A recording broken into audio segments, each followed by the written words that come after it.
We are celebrating this day on every year, and this year also,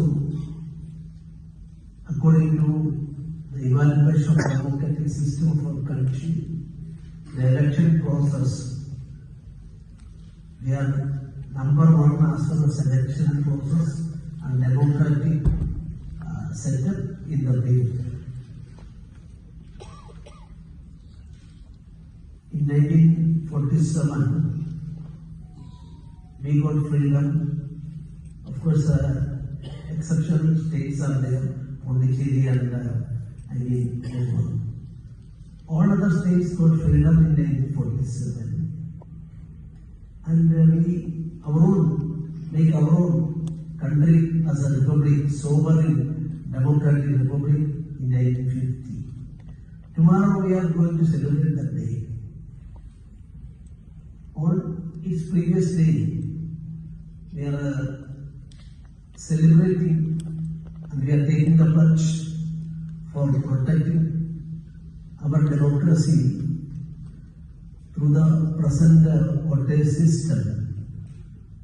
And every year we can assure that our system is strengthening day by day. In our country, more than 60% of the people are illiterate, and they are going to decide the fate of the nation. How is it possible? Illiterate people means they can read or write. Even their names, they can read. Any information they can write. The majority of the people are like that.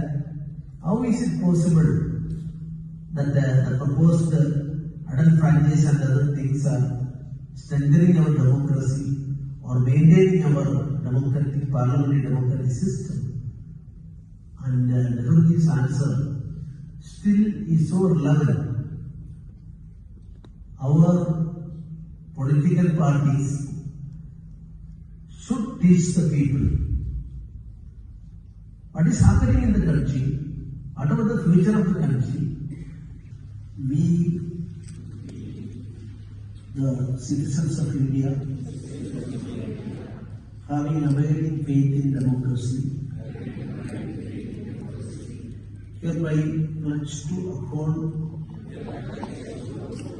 the democratic traditions of our country and the dignity of free, fair and peaceful elections, and to vote in every election fearlessly and without influenced by